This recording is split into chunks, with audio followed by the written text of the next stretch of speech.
저는 45 여자입니다. 결혼을 한 지는 1년이 조금 넘었고요. 남편은 저보다 5살 연하입니다. 제 친구의 지인 소개로 해서 우연히 만나게 되었고 2년 정도 연애를 하다가 결혼을 하게 되었어요. 남편은 저보다 또 2~5살이나 연하다 보니까 아직 사회초년등 무렵이었고 그나마 조금 더 안정적이고 자리를 잡은 제가 남편과 연애를 할 때 항상 돈을 더 부담했던 것 같아요. 뭐 그래도 아깝거나 그러지는 않았어요. 그만큼 남편을 사랑했으니까요. 남편은 저보다 나이가 어렸지만 일찍 어려서 아버님이 돌아가셨어서 철이 빨리 들었다고 할 만큼 무척이나 성숙하고 마음씨가 넓은 남자였죠. 그렇기에 저보다 돈을 좀 못 벌고 있어도 그동안 만났던 남자들보다 훨씬 사랑하는 마음이 컸고 그래서 결국 결혼을 하게 됐답니다. 결혼을 할 때도 남편 쪽에서 시어머니는 저를 반대하실 일도 없었고 너무나 쉽게 허락을 받았지만 저희 집 부모님은 저희 남편을 상당히 못마땅해 하셨습니다. 부모님이 한 분이 안 계신다는 것도 좋게 보지 않으셨고 형편이 좋지 못하다는 것만 아이가 어리다는 것이다. 그리고 남편이 직장을 다니지만 그렇게 자랑할 만한 직장은 아니고 어떻게 보면 변변찮은 직장이었기에 저희 부모님은 정말 많은 반대를 하셨죠. 하지만 자식이기는 부모 없다고 하죠. 저희 부모님도 결국에는 제 뜻을 따라주셨고 결국 결혼을 하게 됐답니다. 결혼 비용은 당연히 제가 더 많이 부담을 했고요. 저희 집 형편도 그렇게 넉넉한 건 아니지만 남편보다는 확실히 조금 더 여유가 있는 상황이었고 저 또한 그동안 일을 하면서 허슨 곳에 돈을 쓰지 않고 차곡차곡 돈을 모았기에 제 또래 사람들보다는 모아둔 돈이 있었거든요.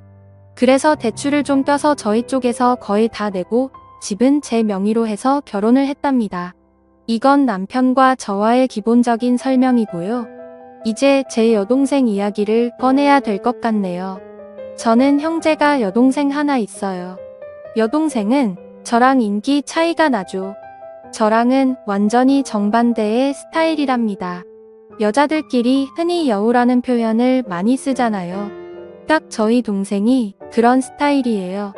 질투심도 엄청 많고 어렸을 때부터 부모님 사랑을 되찾이하고 싶어서 저에게 피해를 주면서까지 몹쓸 행동도 참 많이 하는 아이죠.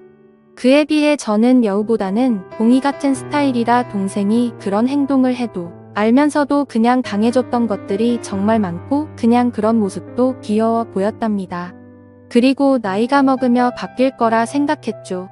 하지만 여동생은 나이가 먹을수록 더 철이 없어졌고 자기 멋대로 했어요. 어렸을 때부터 남자친구를 사귀기 시작해서 툭하면 거짓말치고 집에 들어오지 않는 게 일상다방사였고 그래서 부모님 속도 많이 썩이고 대학에 가서는 남자를 잘못 만나서 애들 가진 저까지 있습니다. 그때 저희 집은 정말 난리가 났었죠. 고작 20살 애가 그것도 자기랑 동갑내기인 남자랑 사고로 애를 만들어 왔으니까요. 부모님은 기가 찼고 그럼에도 저의 여동생은 조금을 미안한 기색도 없이 오히려 당당하게 그냥 지금 결혼하면 되지 않냐며 자기 인생이라며 오히려 부모님께 되들었었죠. 전 그때도 동생을 데리고 나가서 조용히 이야기를 하면서 이 아이의 말도 되지 않는 이야기를 최대한 들어주면서 달래주고 결국에 아이를 포기하겠지요. 그리고 이 아이 남자친구도 제가 만나서 다시는 저희 동생을 만나지 않겠다는 확기까지 들었답니다. 저 또한 정말 너무나 허강하고 동생한테 실망했지만 저희 부모님까지 동생한테 빈을 돌린 바다는 저라도 동생의 이야기를 들어주고 최대한 이 아이의 편이 되어줘야 한다고 생각했어요. 그렇지 않으면 정말 막무가내로 살 아이였으니까요. 여튼 그런 큰 사건도 겪었지만 그때 잠시 조금 철이 들었다는 착각만 들었을 뿐 동생은 계속해서 철없이 막무가내로 생활했어요. 성적도 좋지 않아서 지방에 있는 전문대를 들어갔었는데 거기서도 감신이 졸업을 하고 나와서 거의 1년 가까이는 부모님에게 용돈을 받으며 매일 술을 마시고 남자를 만나며 살다가 돈이 부족하면 저에게도 항상 용돈을 달라고 조르고 결국 제가 동생 손을 부여잡고 동생에게 진지하게 말을 한 후에야 직장이 들어갔습니다. 사무직 일을 하는 직장이 아니고 그냥 매장 관리 쪽에서 직원으로 들어갔죠. 별거 아닌 거였지만 전 그래도 동생이 이제야 자기 힘으로 뭘 한다는 것에 기뻤어요. 여튼 그렇게 이 아이도 조금은 달라지고 있구나라는 생각이 들 무렵 저는 연애를 하기 시작했고 당시 남편에게도 제 여동생을 소개시켜 주셨죠. 결혼까지 생각한 사이였으니까 당연히 제 여동생을 보여준 것이었고 여동생은 저희 남편은 되게 좋아했었어요.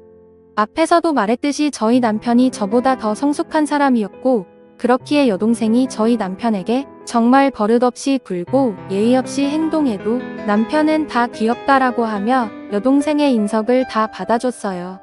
그러다 보니까 어느 순간부터는 여동생이 먼저 저희 남편을 불러서 같이 놀자고 조르기 시작했고요. 저는 그래도 여동생이 저희 남편을 좋아하고 잘 따르는 것을 안 돌려고 남편 또한 여동생을 정말 귀여운 동생이라고 생각하는 것이 보여서 결혼 전부터 3명 종종 모여서 많이 놀았습니다. 그리고 여동생이 남편에게 따로 연락을 하고 만나자고 전화를 해도 저는 그냥 아무렇지도 않았어요. 왜냐하면 여동생이 워낙에 철부지다 보니까 친구도 몇 명 없었거든요.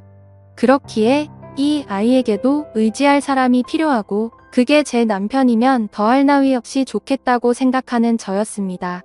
남편 또한 저에게 여동생과 연락하거나 둘이 만나는 일이 있어도 항상 저에게 말을 했었죠. 그렇게 관계를 유지하다가 결혼을 하게 돼서 신혼여행을 갈 때도 여동생은 본인도 따라가겠다고 엄청 째를 썼습니다.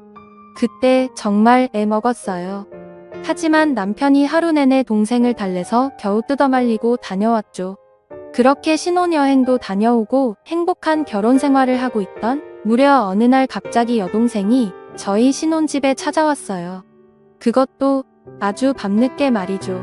저와 남편은 깜짝 놀라서 무슨 일이냐고 물었지만 대답을 하지 않더라고요.